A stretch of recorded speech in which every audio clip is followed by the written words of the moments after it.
Coming up, the Propulsion of Tomorrow. The Propulsion of Tomorrow. And we talked to the founder and CEO of the Ad Astra rocket company about the Propulsion of Tomorrow. Stay tuned to... we've got Lego! We've got Lego! Oh, it's beautiful, Mike. Got the flag up now. You can see the stars and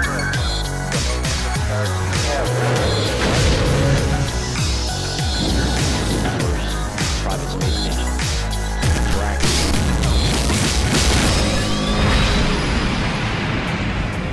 And welcome to Tomorrow, episode 7.20 for Saturday, July 12th, 2014. My name is Benjamin Higginbotham. With me, as always, is my beautiful, lovely, wonderful, talented wife, Carrie Ann. Will be your hosts for this episode. Now, before we get started with space news, we did want to give a huge thank you to the patrons of Tomorrow who have helped make this specific episode go. These are the people who have contributed at least $10 to this specific episode. Notice that this list has gotten longer from even last week, so a huge thank you to everyone. We are like $9 away from our next Patreon goal. You can learn more about that at patreon.com/TMRO. And these guys, they're the rock stars. They're the ones who are contributing, the most and making it go. But again, anyone who contributes, huge thank you to helping make us happen, essentially.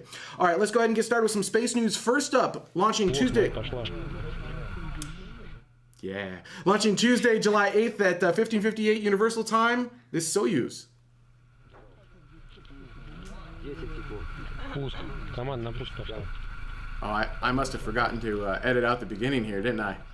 Well, we get to awkwardly watch it sit on the ground for a while. This is there we go. There we go. Do it. Now, the reason this doesn't look like official footage is it's not. Oh, it is gorgeous, though.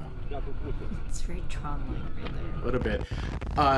This launched from Baikonur Cosmodrome in Kazakhstan. Kazakhstan? That one. Kazakhstan. Yeah, that one too. It's going to be one of those shows, people. Right on. It was launching a weather satellite, the Meteor M2. It's going to track cloud cover, storm systems, temperature, humidity, polar ice for weather forecasters. And the reason that you did not get official video footage, and we only got this footage, is because Russia, while they had planned a live video stream of the launch, they announced less than an hour before liftoff that they wouldn't have it anymore. So I find it interesting that the internet threw a hissy fit when SpaceX did that a day in advance. I was just going to say, who do they think they are? But Russia, like an hour before, was like, no more webcasts. And no one said boo. No one said boo. Oh, internet. No kidding. All y'all. Get on that internet, would you? All right. I just found out that a launch I didn't watch didn't have a webcast. I'm really mad about that. Speaking of launches that were not webcast, here's another one that happened Wednesday, July 9th at 12 noon Universal Time.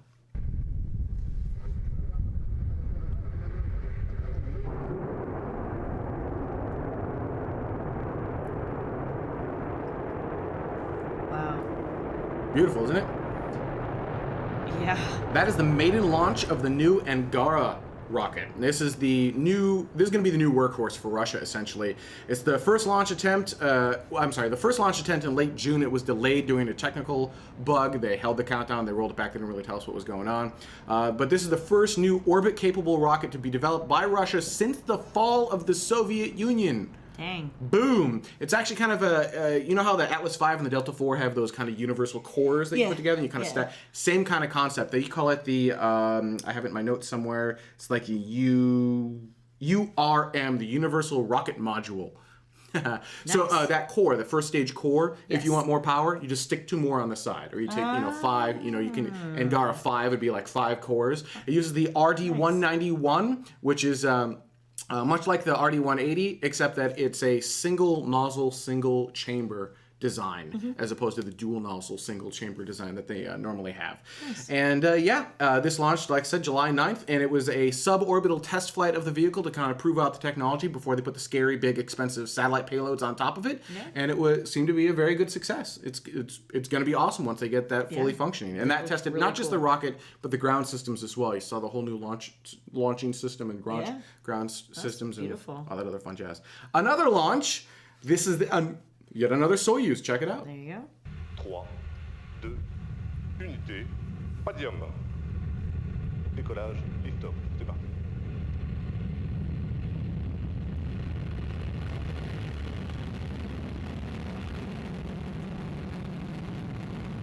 Now, if this launch seemed more French than Russian, that's because it was. This was a Soyuz rocket launched by Arianespace.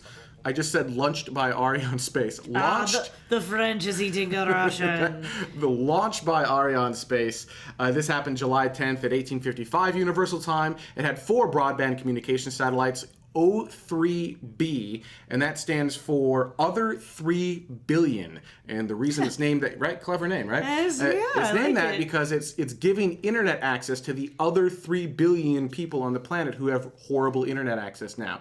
And they, Nice. yeah, absolutely. And they target the, what am I trying to say? The like cruise ships and Right. all the things way out there where you wouldn't normally be able to get Right. good internet access. That's what these guys are targeting with like fiber optic level grade. I mean, Nice. you've got latency, so you can only go so far with that. But O3B. yeah. I like it. O3B. Nice. Clever, I thought. All right, moving right along, there was a company that kind of, actually, they've been around for a little while. They've had a website, but I didn't really notice them until recently because on July 3rd, they revealed the Firefly Alpha to the world. Here's a video that they kind of posted, or at least part of the video.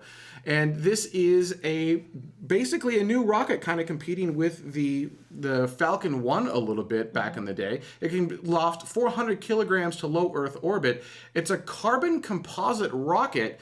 And more awesome than that, its first stage engine, it's not a traditional engine. This goes back to that kind of next-gen propulsion system. It's an aerospike engine. Check that out. How awesome is that? Wow. Now, aerospike engines have kind of been around in concept for a while. We've even had some built, but no one's ever actually put them on a flying actual orbital rocket before. Right. For those who don't know what an aerospike engine is, think of it like an inside-out rocket engine almost. Okay. And the advantage is, and I'm going to kind of oversimplify this, but as you ascend to space from Earth, your pressure changes, right? Okay. And so you've got that bell on the bottom, the traditional rocket bell, Yeah. it's sometimes called the skirt. Right. That has a very specific shape, and what you're looking at here is the Firefly Alpha. This is what they're talking about. So that has a very specific shape on that bell. And what happens is as you ascend, you actually need to kind of elongate that bell, make it bigger to compensate for the lack of pressure. Well, for that to work, you kind of need the bell to like form and mold and shape itself as you ascend. And that's what the aerospike engine does, because you're not going to do that with a regular engine. But on an aerospike engine, you kind of use this padding of air on the side, which does actually expand down the side of the vehicle as you ascend. So you continually get more oomph, I guess, is my technical term I'm going to use. It stays as, how am I trying to word that? As you ascend with a chemical traditional rocket, traditional bell, you lose efficiency, and you will lose less efficiency with an aerospike engine. Nice. Now, as you just saw a second ago, there was the Firefly Alpha that was on their website. We did a little bit of digging. We changed the A to a B, thinking Alpha Beta, and actually that did reveal another image that was not linked on their website. Check this out. This is... I know. Now, appears to be a placeholder. This may not be anything that's real at all, but this could be the Firefly Beta. Notice that there are additional stages or cores on the side. It doesn't quite look like it's a common core infrastructure. Hard to say because none of the other information is updated past the Alpha. In fact, it even still says Firefly Alpha up top, but it's clearly a different picture and not the one that they're linked to. More information on the Alpha. It's stage 1 is a liquid oxygen and methane powered. It's got that aerospike engine. It can do 90,000. The engine is 90,000 pounds of force at sea level. Has an ISP of 305 seconds, and it is 6 feet in diameter for stage 1. Now, this is for the Alpha, not the Beta. Stage 2 is also liquid oxygen and methane powered. It's a conventional bell design for that particular engine. It's going to be 10,000 pounds of force in a vacuum, ISP of 335, and 5 feet in diameter. Now, I said at sea level and in a vacuum. Those are assumptions made. The website did not actually state that, but we're assuming since the second stage engine is a vacuum engine and the first stage engine is a sea level engine, that's how they would measure that out. So if you want to follow more about Firefly Space, because I thought these guys they just kind of popped out of nowhere. And as the chat room said, the vehicle looked gorgeous. Yeah. Right? That animation, that kind of cool black black vehicle, the carbon Yeah. composite vehicle, isn't that, I know it doesn't, how the rocket looks doesn't impact its performance, but when it looks cool and it performs well, assuming all of that happened, it's even better. It's like icing on the cake. How awesome is that? Yeah. So you can get more information if you follow their Twitter account at Firefly_Space. That's their Twitter account. Nice. And I think it's Firefly Space Systems. I'm sorry, fireflyspace.com There you go. for that. All right, moving right along. The Planetary Society had a light sail announcement. Yeah. So if you were watching the other night, they had like a really cool webcast. Bill Nye, the science guy, now known, I apologize, is Bill Nye, the planetary guy. Yep. And Matt Kaplan, good friend of ours over at Planetary Society. Planetary Radio for Matt Kaplan. Planetary Radio, yes, who's part of Planetary Society, yes. And they made a great announcement that light sail is going to be, I was going to say on the spacecraft. The light sail solar spacecraft is going to be launching on the SpaceX Falcon Heavy in 2016. That's going to be cool. Now, it's going to be pretty apparently a secondary payload because light sail is a teeny tiny thing. But what it's going to do is actually, you're watching an animation of it right now. It's basically going to go out and it's going to extend. This is the propulsion show, isn't it? Yeah, We're no all kidding. about next-gen propulsion on this particular episode. It's going to extend out and it's going to create a giant solar sail. And you can kind of see how that all gets made and formed. And what that does is it captures the photons. Essentially, the photons slam into this and help propel it out to other worlds. Now, at first, it's not going to necessarily go to other worlds, but that's kind of the idea is you get this giant solar sail. This will be so large and so reflective, you will be able to see it here on Earth, I believe, with the naked eye. Yeah, that's my understanding. Cross section is 32 square meters or 340 square feet. The solar sail's goal, or the light sail's goal, is to test if solar sails are a viable form of space transport, which is, that's what you got to do. And if this is successful, Planetary Society already has plans for a light sail 2 and a light sail 3. Where this is important is you've got these nano cubes, the little nano... Like CubeSats. And these, CubeSats, yeah. instead of being just one of them, this is actually 3 of them together. The other thing that I didn't know about this particular light sail is that it looks like it just sort of extends and it's one gigantic blanket. It's actually 4 separate triangles, which I thought was a really cool sort of thing. And it just works... I didn't understand anything about this, apparently. So when I was looking into it, I learned, and so hopefully you will as well, and this isn't just repeat for everybody, that it pretty much just works with the reflectivity, as you're saying, with the constant push from the sun, like the constant light energy that's going on. That's what's giving its propulsion. You're right, and that's why it's a big deal. CubeSats generally don't have a propulsion system on them, and so what will happen is if they have nothing, they'll just either just sit there, or if they're in a Lagrange point, I guess, or they'll fall back and get sucked into some gravity well somewhere. Well, this will help if you want to get a CubeSat to say Venus or Saturn. You're going to need something to propel it, and that's where this comes into play. So now you could very inexpensively get propulsion onto a CubeSat and do planetary research. I think that's why this is a really cool next-gen propulsion system. Now, this isn't going to send humans to Mars. This is going to send cubes. It's going to be a huge solar sail sending tiny things. payloads to other planets, but that could be a potential in the future, another next-gen propulsion system. All right, why don't we do this? Let's take a quick break, and when we come back, we're going to be interviewing the CEO and founder of Ad Astra Rocket Company, Franklin. Stay with us. We'll be right back. Look into her face, determination in her eyes. She won't give up or quit or fall for little fashion lies. Filled with awesome expectation, this girl's a fascination. And nothing in her way will keep her from her destination. 'Cause she's fire walking, she's fire walking. When it's hot, she keeps on moving, through the heat keeps on improving. Yeah, she's fire walking, she's fire walking to be free. And welcome back to Tomorrow. Now, before we get into our main topic today, which is going to be next generation space-based propulsion, I did want to give a huge thank you to all of the patrons of Tomorrow who have helped to make this specific episode go. These are the people who have contributed at least $5 to this specific episode, and they did that at patreon.com/TMRO. We are a crowd-funded show, so every single dollar helps. All right, I'd like to get straight into our interview. We've got Franklin from Vasimir. He is the founder and CEO of this propulsion. I'm sorry, I said of Vasimir. That's the engine. It's actually Ad Astra Rocket Company. Founder and CEO of Ad Astra Rocket Company, joining us. Welcome, Franklin. Thank you. It's a pleasure. So let's start off with, I already screwed up in the beginning. I called it Vasimir. What is Vasimir? That's kind of what you guys are best known for. Yeah. Well, Vasimir is a new type of propulsion system. It's a plasma-based propulsion system, and it uses gas as the feedstock, propellant. The fuel is gas.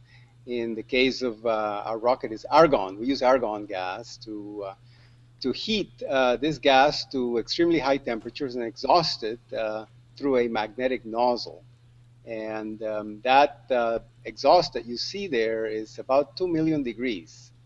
So it's a very, 2 very hot. million degrees. It's a plasma. It's a plasma. It's very, very hot. And we use magnetic fields to hold it because obviously there are no materials that can really withstand those kinds of temperatures.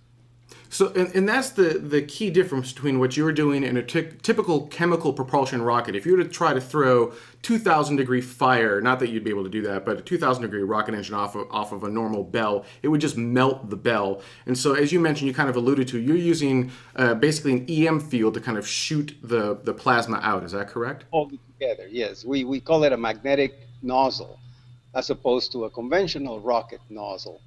This is a magnetic nozzle. Is a force field. This is an invisible shape, an invisible field that holds the plasma very well, and it permits us to heat it to extremely high temperatures, which makes the plasma very efficient, makes the rocket a very efficient means of propulsion. And so what makes it more efficient than, say, something like chemical propulsion in space, right? So why is Vasimir better than what we're using today? What makes it more efficient is because the material, the exhaust, goes out at a higher speed. We call that the specific impulse. The higher the specific impulse, the more efficient the rocket is, the more frugal it is in consuming propellant. So we would like to make the exhaust speed as high as possible, and that makes it really hot. That requires it to be very hot. So you have this really hot engine, but really, really fast moving propellant coming off the back. That is basically the plasma coming off the back. That really only works in space, correct? You cannot use this engine on the ground to escape, to get off of Earth, out of Earth's gravity well. That's right, because there's another ingredient that's required for rockets, plasma rockets, to work. Plasma rockets are electric. They require electricity. And of course, there is a limit to how much electricity we can provide today. And we're talking about tens to hundreds of kilowatts. If you really wanted to take off from the Earth, you are talking about multi-megawatts, maybe even gigawatts of power. But we don't have that. So we make the rocket work only in space. Now, actually, that was one of the questions that came up in the chat room, which came from, I think, BZ Wing Zero, which is, how are you going to power this in space? You mentioned it's an electric engine, so you're going to need electricity for however long you're running the engine. That's right. We don't really care where the electricity comes from, but right now we're limited to solar. So the Vasimir of the near-term Vasimir is a solar electric propulsion. It's a new terminology that's being is becoming very popular in today's rocket conversations. Solar electric propulsion, SEP, and that means that we use solar panels to provide the electricity to drive the rocket. And of course, solar panel technology has come of age over the years, and we're now able to build solar panels of tens to hundreds of kilowatts. And what are the power requirements? If you had like the ultimate engine in space, is the 200 kilowatt engine? Is that really what you're targeting right now? Yes, we use 200 kilowatts because that is a good sweet spot for commercial operations in near Earth, in near the moon, and in the nearby planets to the sun, including Mars, for example. But obviously, the rocket can go as high as multi-megawatts, but of course, we don't have multi-megawatts capability these days. So we are really concentrating on 50 to 200 kilowatt power levels right now based on solar. And what can you do? Let's just say you launched today. What would you be able to do today? Okay, we can do a number of things. We can, for example, move satellites, reach satellites in multiple orbits. We can refuel them. We can reboost very large space stations, like, for example, the International Space Station that requires chemical reboost. That is, push. That station is falling every few months. You have to push it to keep it in orbit. We can provide that service at a very low fuel consumption. And so we can also deliver cargo to the vicinity of the moon. We can deliver cargo to points near Mars at a fraction of the fuel consumption that it would take a chemical rocket to do so. And you've got a mission to the International Space Station to do exactly that. I believe you're putting a Vasimir test article on station. And eventually, will you be able to use that as a reboosting option? It will not be the same engine. We are testing the first flight that we will do to space will be a test flight. We're not intending to use it for any purpose other than simply test the technology, verify that the results are the same as the results that we get in the vacuum chamber, which is right behind me. And by the way, that right behind me, this is where we test the Vasimir right now. It's a 150 cubic meter vacuum chamber. And we are firing that Vasimir engine. We have done about 10,000 firings of that engine already, but we want to do it in space just to make sure that there are no surprises. So this is the initial test on the International Space Station. Eventually, though, you could add a few engines to the space station to help boost it back up. What would the advantage of using your engine over, right now we use, I believe, Soyuz to help boost the station. Right. What's the advantage of your engine? Well, the advantage is simply in the total amount of fuel required to do the job. Right now, it takes about maybe 7 metric tons of rocket fuel to keep the space station in orbit for a year. We can do that for about 300 kilos of argon gas. So we're able to reduce the fuel requirement by about a factor of 20, which is remarkable. And that means that, of course, you have to take all that fuel to space, and it costs about something on the order of about $30,000 every kilogram that you send into space. So just by reducing the amount of fuel that we require, we make a big improvement in the cost. And I assume this cost, you could do this for most anything in space, right? Not just boosting the International Space Station, but getting to Mars, getting to the moon, you get all those same improvements in those regards as well. That's right. The embodiment of the rocket or the use of the Vasimir engine in the near term is really as a truck. We think of it as getting into the trucking business. And we don't really care what we haul. We haul whatever you need to haul. We basically can do it for a fraction of the cost that a chemical rocket would incur in. So it sounds like power is a big one. We actually solicited some questions from the community of tomorrow before you came on. And this question came from Tom. And he said, I've been a big fan of the Vasimir since I first heard of it. And I've also been intrigued by the Polywell fuser. It seems to me they have a fair bit of the physics in common. Would it be possible, once Polywell is viable, to use it as a power source for Vasimir derivative? And adding on to that, from the live chat room, they've been talking about nuclear power as well. Can you use some other power source other than solar to help you possibly in the future? Well, yeah, eventually we do believe that humans will require nuclear electric power to be able to venture far away from the sun. Obviously, as you get further and further away from the sun, the sunlight is dimmer. and the amount of power that you can gather with a solar array goes down very quickly. And so when you are borderline Mars, and if you venture beyond that, Jupiter, Saturn, other places, then the sun is no longer an issue, a viable factor for power.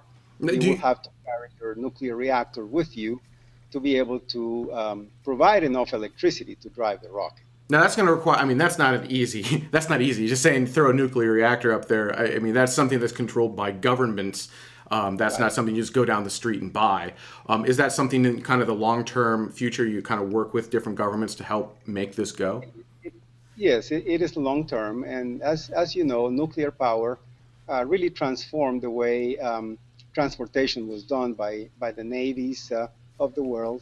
The U.S. Navy completely transformed its strategic capability by developing nuclear submarines versus diesel-powered submarines, and the same thing with carriers and so on. But in the end, humans will have to use nuclear electric power if they want to be serious about space exploration. We're not really going to go anywhere without it. Now, the U.S. is not the only player here. There are many now nuclear-capable nations that have the technology that may be required to deploy a space reactor, including China and, of course, the European countries, Canada and Japan, so on. So all of this indicates that nuclear technology will be a player, but we just don't know when. Now, you mentioned that essentially electric is the way to go. Why not chemical? Why not use chemical rockets to go to Mars, right? Because we're all here on Tomorrow. We're all itching to put humans on Mars. That's what we want to do. So what can you do? Yeah, you can. You can use a chemical rocket to go to Mars. It will be a very long trip. It will also be a very fragile mission that will require for you to be prepared to spend basically a couple of years out on Mars. So the requirements for the burden on the crew to survive are pretty high. So, but you can do it. There is technology now that enables us to go to Mars because we have landed robots already, and humans are not far behind. But I think it would be not the right way to go. It would not be sustainable. It's the most important thing. It's just like the moon. We went to the moon about 50 years ago today, a little bit less, 45. We celebrate the anniversary this year, 45th anniversary of the moon landing, and we haven't returned. And it's because these missions are not economically sustainable. And that is what the problem is. So, you had mentioned, you kind of alluded to electrical propulsion would be able to make it to Mars faster than chemical.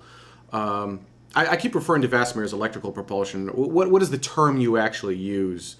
It is electrical propulsion. So Vasimir is electrical propulsion. So using electrical... One family of electric rockets, including Hall thrusters, ion engines, magnetoplasma dynamic thrusters, pulse inductive thrusters. There's a whole family of electric thrusters. Vasimir is one of them. Now, Vasimir is a high-power version of an electric rocket.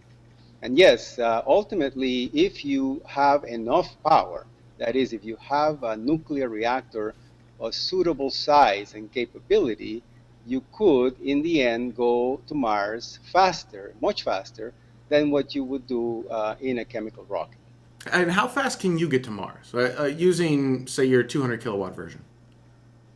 200 kilowatts, it would be slow, and it would not be able to provide you very much payload. So you wouldn't be able to put humans in it. You would use it for sending a robot, sending a package of instruments. So 200 kilowatts is about the power of your SUV, for example. That's how much power 200 kilowatts is. 200 megawatts, for example, is about the power of a 747 on takeoff. Those 4 engines, each one of them, is about 50 megawatts of power. So those are the kinds of power levels that you would require to make a human mission to Mars fast and comfortable and robust. It gives you the capability to abort if you have a failure, if you have an unforeseen situation, you want to be able to get back. Lots of features that you want to have in a deep space mission that, we wouldn't require for a mission to the moon, because the moon is always at the same distance from the Earth. So I'm going to tie kind of what you said into one of our viewer questions from Tudor, and kind of we keep going back to power, because with an electrical engine, much like an electrical car, it's all about the power. It's all about the amount of energy you can store and bring with you. And we're continuing to make advancements in power every year, but the more power you can get, the faster and more bad your engine can be, like badass engine you can get going to Mars. So looking down the road into the future from Tudor, he says, can we get a current Vasimir ion engine type, like Millennium Falcon type engine? How long would it take, basically? He wants to know, how long would it take until we can get something that we see from Star Wars taking off from land and going into space? He wants that sci-fi future. How long until we can get that sci-fi future? Well, that is borderline. That is into the sci-fi world, and we all love science fiction, and we are energized by it. But we have to be careful not to venture too far into the realm of the fiction, and far from the science. But let's do a little bit of that. Ultimately, a plasma engine could extend to a fusion engine. That is, where the plasma in the engine becomes hot enough and dense enough to trigger a thermonuclear reaction. That is not possible today, but maybe someday it will. And if that happens, we could consider a rocket that would be not kilowatts or megawatts, but gigawatts, billions of watts. And that changes the picture entirely. It allows you to do a lot more speedy missions throughout the solar system, and it gives you capability. Now, I don't know if it will allow you to launch from the Earth. It turns out that chemical rockets are just fine to get you off the ground and get you into low Earth orbit. And we do have the technology pretty well refined to the point that it works really well and is cheap enough. So I think we don't really want to get too worried about that. The important part is the missions beyond low Earth orbit, points beyond in deep space. That's where the action really is.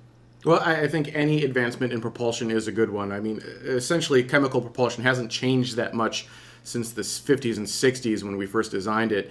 And you've kind of got this next generation in its infancy, new technology, and it's kind of starting back. You're starting at the beginning of this, and look at where we'll be able to go with that. Look at where we went with chemical propulsion, and I can only imagine where we're going to be able to go with electrical propulsion. I think it's going to be really, really, really cool. We have a long range vision, but we also like to think near term. And our investors, we are a private company, and our investors are interested in the business end of the Vasimir engine as a trucking engine for more robust and efficient and sustainable cargo missions in the vicinity of the Earth. That's the game that we want to play in the near term, in the next 3 to 5 years to 10 years. That's where we want to work.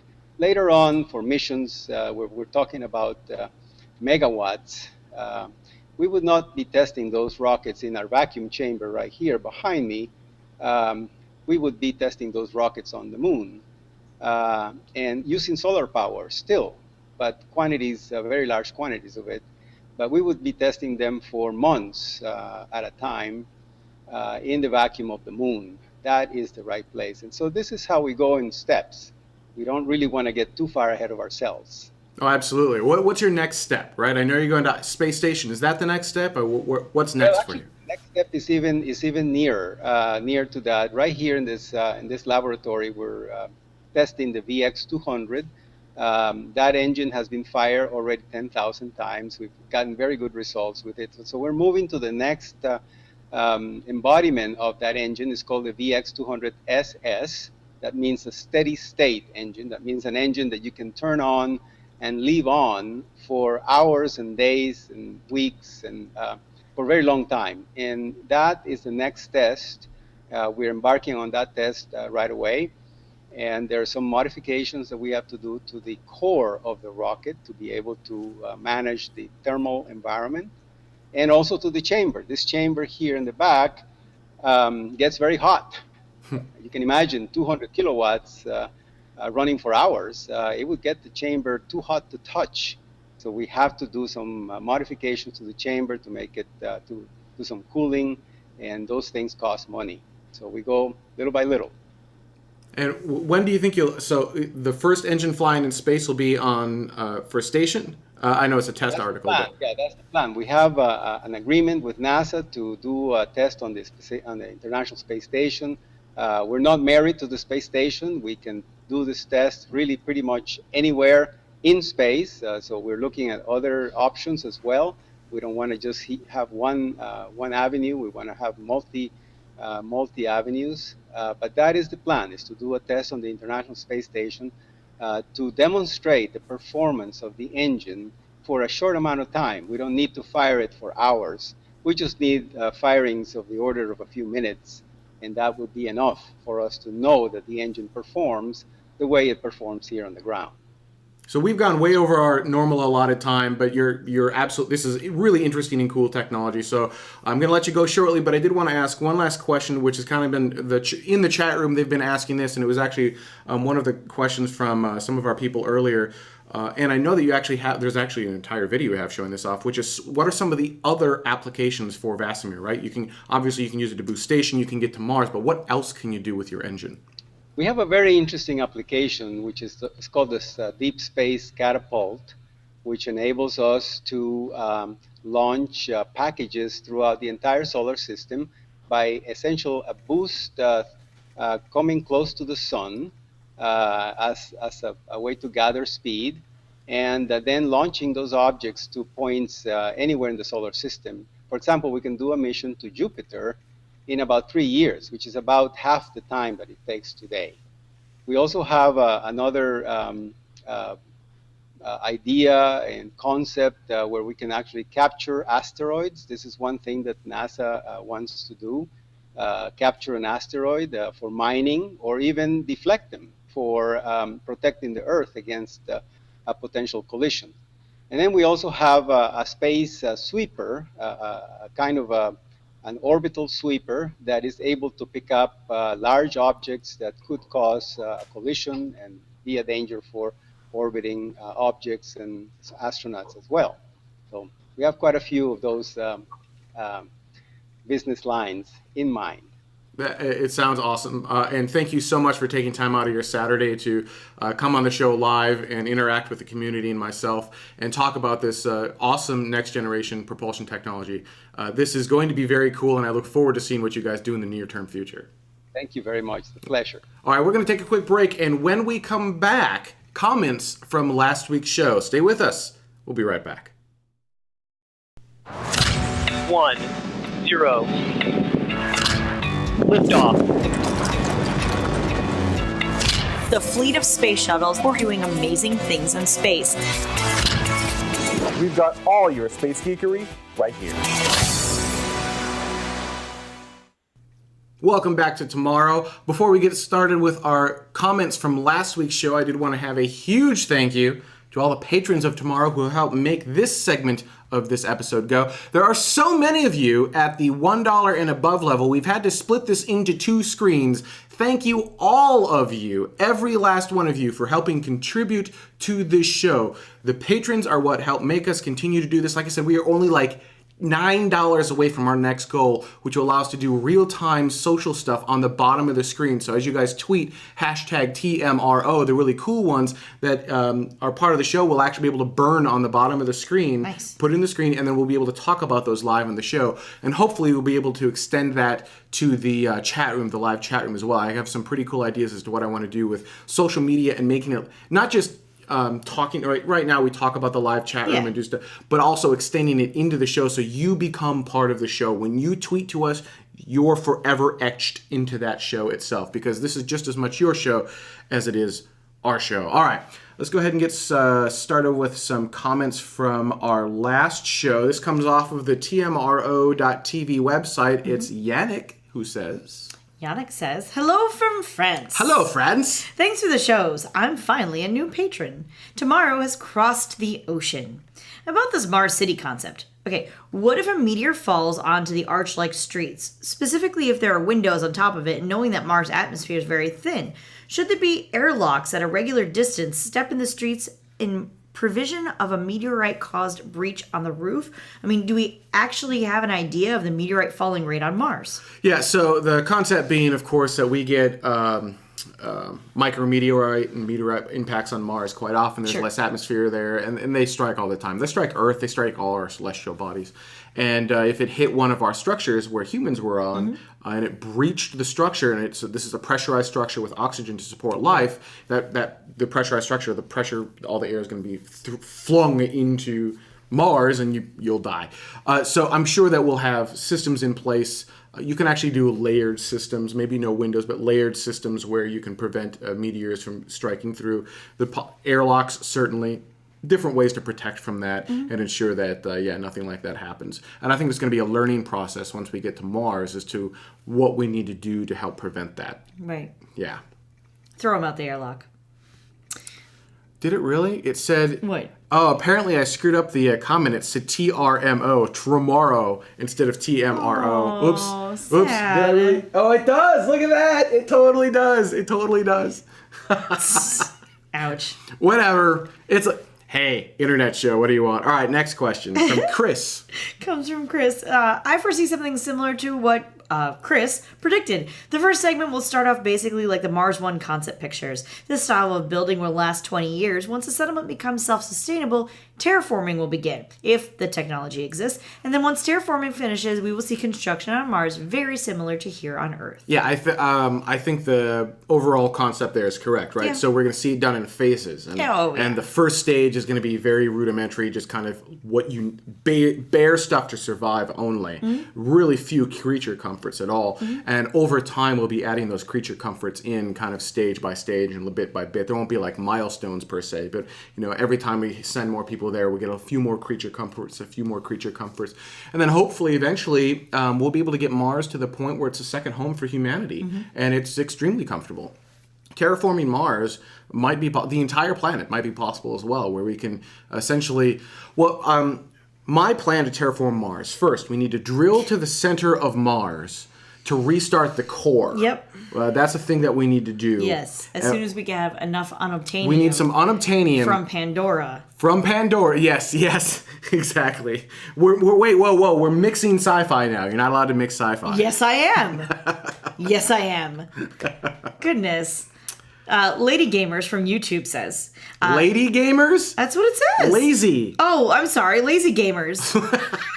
I apologize. Wow, this is a rough third segment today. Yes, all right, it is. all right. Lazy Gamers. I know I will be chopped into pieces for that one later.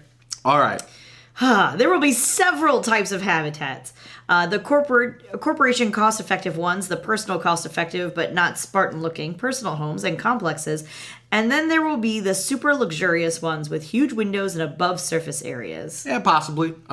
We don't really know how those Martian colonies will work out. That's assuming that the society ends up looking like it will here on Earth, which it may. But because it's going to be a very survival, everyone needs everyone else for survival, at least at first, and for probably quite a while. I'm not sure you're going to see that kind of caste system break out right away. So it's possible we'll get there eventually, but I think at first we're going to see more of a everyone helping everyone else to survive, because that's what's required on the planet, I think. That works. Maybe. All right, Coco Fan from YouTube says, I think Chris Radcliffe kind of hit on a point I want to make. Sometime in the space committee, we get so wrapped up in the newest and coolest technology, not that the newest and coolest technology is bad by any means, that we sometimes miss very simple, easy, and practical fixes to problems. My favorite example of taking an old fix to a problem is NASA turning to full plate armor, like knight armor, to learn how to create articulated joints for spacesuits. Under the outer cloth part, NASA's current spacesuit glove is basically a 15th century gauntlet. I think I forgot to add that into Dada's comments, because that, what you read, is not what that was, but that's all right. No, I mean, there's something on the screen. All those words. It's kind of like when you're watching... we had a great first segment and a great interview. It's kind of like when you're watching the overdubbed Japanese movies. And they only, their mouths only move a little bit, but the subtitles are like whole paragraphs. You're like, wait, what was going on there? It's just like that. So the concept being sometimes you can't see I'm gonna sum up that comment with you can't see that sometimes we get so focused in kind of that new cool engineering, we don't see the forest through the trees. Right. And absolutely. Going back to the basics, I think that was kind of Chris Radcliffe's point is we will be going back to the basics, just basic fundamental structures and architecture that we have here on Earth will probably work on Mars as well. And, we've seen that, we know that as a thing, so that's probably how it will end up being there too. And I agree. I think that makes a lot of sense. Now the comment that you all got to read while she was reading this other one is from Callisto8413, and that reads: solar sails would be great for unmanned support ships to Mars. In fact, I think that was one of the many ideas about going to Mars. Send the robots in first with supplies and equipment. Yeah, the thing is, so as we mentioned in the first segment with our solar sails news, is I'm not sure what kind of robots you're going to be able to bring with solar sails, or the size of the solar sail is going to be mammoth. Right. Because these are pretty large. What are they, 30 meters? Yeah, something like that, off of 3 tiny little CubeSats. Right, and that's all it's pushing. And actually, as Chris Radcliffe brought up in the chat room this week, it's really, that's just a technology demonstrator, Light Sail 1. It's just going out there to demonstrate, make sure that the folding mechanisms work. So, I suppose we could get a teeny tiny little itty bitty miniature robot on Mars, but don't think for a minute that the current solar sail technology is bringing something like Curiosity to Mars. And then you could possibly bring it there, but I'm not sure how you'd be able to break at that point, because there's just not a lot of power with solar sails. It's a slow burn. Slow burn. It's a slow burn. All right. This comes from, I'm not pronouncing that name. Oh, yeah? Charf. Yep, says, regarding the question of how the early settlements will look like, I have 4 words for you. Really? Apparently I didn't read these before we put them on here. Arcology by Paleo Soleri. Do a search online for his work and you'll see what I mean. Start with arcosanti.org or just a general image search, and I think it'll make a lot of sense. Love the show, by the way. I think I also forgot to make the graphic for the... Jeez, we are... This segment. This is awesome. This is awesome. This is internet television at its finest, is what this is. So we'll post the link in the show notes if I remember to do that. And actually I looked it up, and it did look really cool. It kind of had that arch, and that's why I put it in there, is because that's it what looked it did. awesome, and then you promptly didn't make a graphic for it. Oh no, I think I did. I think he ended up putting up. He put it up on the screen. Okay. So all right, this one comes from Halvor Rackness. Halvor. A term which Benjamin likes to bandy around is vertical integration. I sound all important when I say vertical integration. After a little searching, I found a definition for this term, so now I know what he means when he uses it. I suggest the next time you use it, you also provide its definition for the benefit of many viewers who will not know what it means. It means you integrate vertically. Well, as Zigger said, apparently After Dark started 1 segment early this week. It started about an hour and a half ago. You make a good point. There are some terms. We try to specifically in this show stay away from what are commonly referred to as TLAs, or 3-letter acronyms. It is our policy not to use them, or if someone does use them accidentally, to actually say what they mean. Right. You'll notice very often when we say things are going to the International Space Station, we almost never say that they're going to the ISS. That's, of course, for anybody who doesn't understand what the ISS means, or for the numerous times where you could look up a TLA, a 3-letter acronym, and it could have multiple meanings, and now you have no flipping clue what on earth we're trying to say. Not that we do anyhow, obviously. The concept is we want the show to be all-inclusive. Yes. And what happens when you use acronyms or even terminology like vertical integration that people don't understand, and sometimes, I didn't even think that vertical integration would be one, so I made note of that, and you got it. So vertical integration, for those who don't know, is when you can basically do all parts of it. So as opposed to outsourcing a certain segment, you've integrated all sections of the vehicle or all sections of whatever. You've got vertical integration in any industry, not just rocketry. Correct. So it's pulling all those pieces essentially in-house and doing it yourself. That's a very basic way of trying to describe what vertical integration is. But we don't want to be that show where you have to look up what all these terms are. We want to be open to everyone. And I realize that we've got rocket scientists in the room. We've got people who know all these 3-letter acronyms, who know all this stuff, who've done this for decades. But we also have people who are brand new to this stuff. And they're 14 years old maybe, and they're just excited about space. And we want both groups and everyone in between to feel equally a part of this community. We are not one or the other. We don't target anyone. It's about getting you excited about sending humans to the stars. So we try to avoid that. We try to avoid using any of that. It's weird. And in the engineering culture, not just rocket, but the engineering culture, in IT, in all of it, there's kind of this, we try to use technology and terminology that you don't understand to make us feel maybe smarter or to exclude other people so that they feel like you're needed. Right. We want the opposite of that here. We want to do exactly the opposite of that and open this up to everyone. At the same time, not dumbing it down for everyone. I'll get off my soapbox and then we'll finish with Bobbert for him's comment. Ben? You're an idiot. That's what it really says. Thank you. Just joking.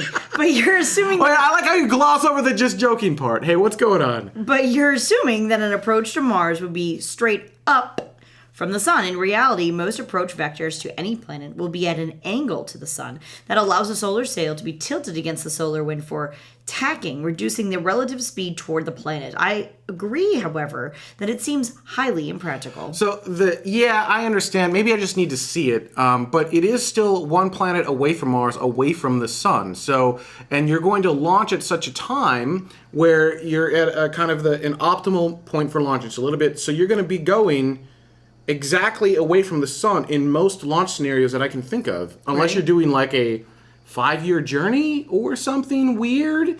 But even then, when you're there, even if you're able to use a little bit of it, it's just a solar sail is going to have so little output from a braking standpoint that any payload of any significance, I don't want to say it's zero, but it's many decimal places down of being able to do anything. Right.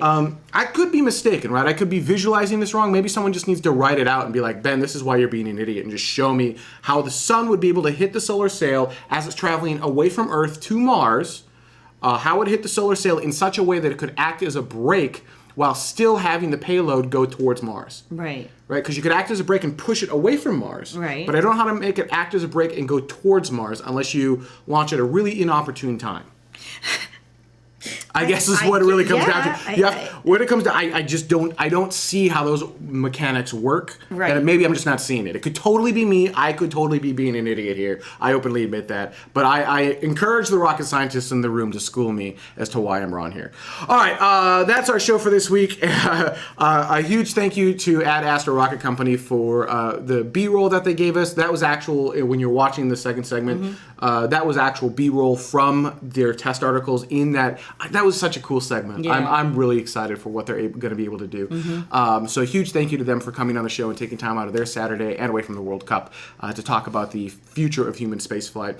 Thank you again to all the patrons of Tomorrow who have helped make this episode go. And we're going to see you hopefully next week. If you're watching live, After Dark is up next. Really? You wiped?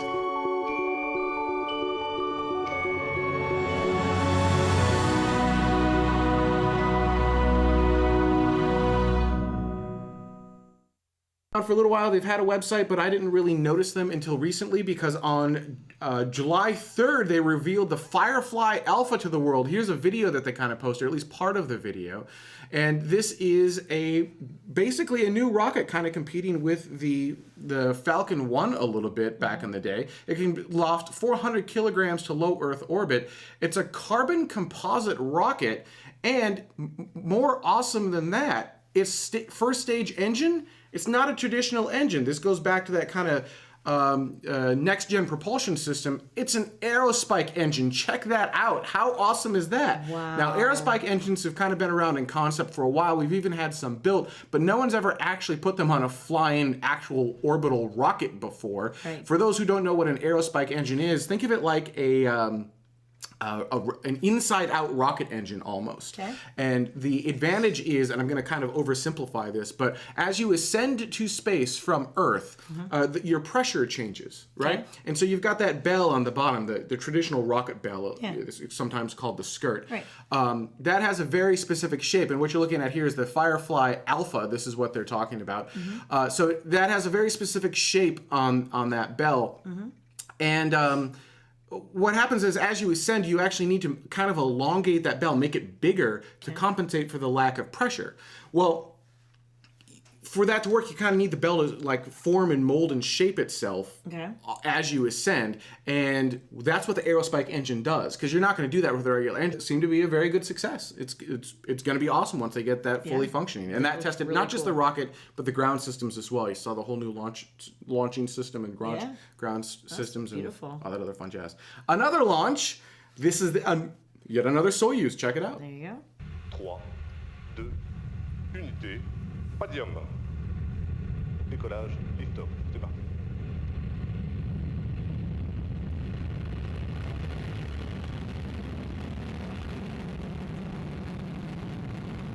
Now, if this launch seemed more French than Russian, that's because it was. This was a Soyuz rocket launched by Arianespace. I just said launched by Arianespace. Launched. The French is eating a Russian. The launch by Arianespace.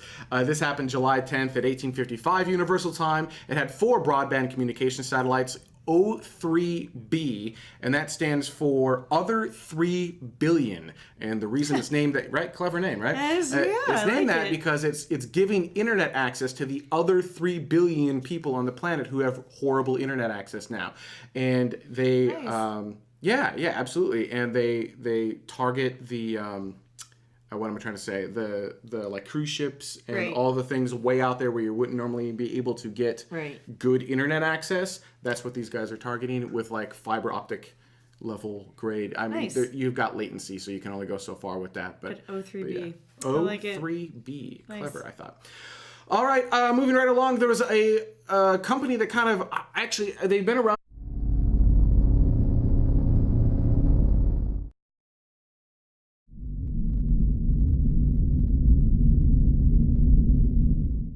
Coming up, the Propulsion of Tomorrow. The Propulsion of Tomorrow. And we talked to the founder and CEO of the Ad Astra Rocket Company about the Propulsion of Tomorrow. Stay tuned to... we've got Lego! We've got Lego! Oh, it's beautiful, Mike. Got the flag up now, and you can see the stars in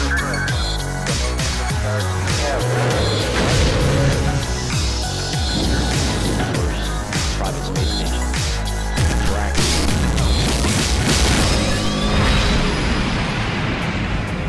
And welcome to Tomorrow, episode 7.20 for Saturday, July 12th, 2014. My name is Benjamin Higginbotham. With me, as always, is my beautiful, lovely, wonderful, talented wife, Carrie Ann. Will be your hosts for this episode. Now, before we get started with space news, we did want to give a huge thank you to the patrons of Tomorrow who have helped make this specific episode go. These are the people who've contributed at least $10 to this specific episode. Notice that this list has gotten longer from even last week, so a huge thank you to everyone. We are like $9 away from our next Patreon goal. You can learn more about that at patreon.com/TMRO. And these guys, they're the rock stars. They're the ones who are contributing, the most and making it go. But again, anyone who contributes, huge thank you to helping make us happen, essentially.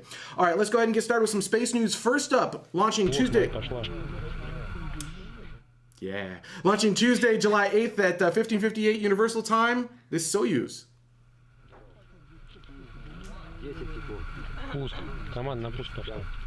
Oh, I must have forgotten to edit out the beginning here, didn't I? Well, we get to awkwardly watch it sit on the ground for a while. This is a... yeah. This is a... There we go. There we go. Do it. Now, the reason this doesn't look like official footage is it's not. Oh, it is gorgeous, though. It's very Tron-like right there. A little bit. This launched from Baikonur Cosmodrome in Kazakhstan. Kazakhstan? That one. Kazakhstan. Yeah, that one too. It's going to be one of those shows, people. Right on. It was launching a weather satellite, the Meteor M2. It's going to track cloud cover, storm systems, temperature, humidity, polar ice for weather forecasters. And the reason that you did not get official video footage, and we only got this footage, is because Russia, while they had planned a live video stream of the launch, they announced less than an hour before liftoff that they wouldn't have it anymore. So I find it interesting that the internet threw a hissy fit when SpaceX did that a day in advance. I was just going to say, who do they think they are? But Russia, like an hour before, was like, no more webcasts. And no one said boo. No one said boo. Oh, internet. No all kidding. All y'all. Get on that internet, would you? All right. I just found out that a launch I didn't watch didn't have a webcast. I'm really mad about that. Speaking of launches that were not webcast, here's another one that happened Wednesday, July 9th at 12 noon Universal Time.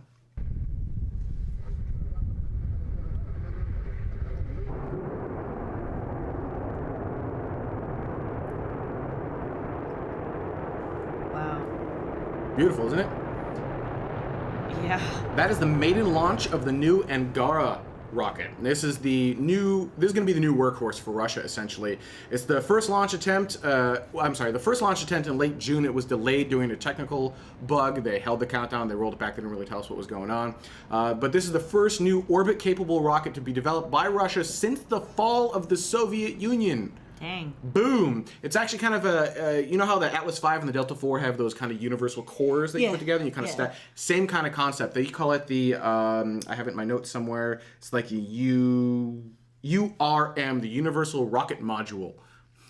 So that core, the first stage core, if you want more power, you just stick 2 more on the side, or you take 5. You can Angara 5 would be like 5 cores. It uses the RD191, which is much like the RD180, except that it's a single nozzle, single chamber design, as opposed to the dual nozzle, single chamber design that they normally have. Nice. And this launched, like I said, July 9th, and it was a suborbital test flight of the vehicle to kind of prove out the technology before they put the scary, big, expensive satellite payloads on top of it. Yeah. And it was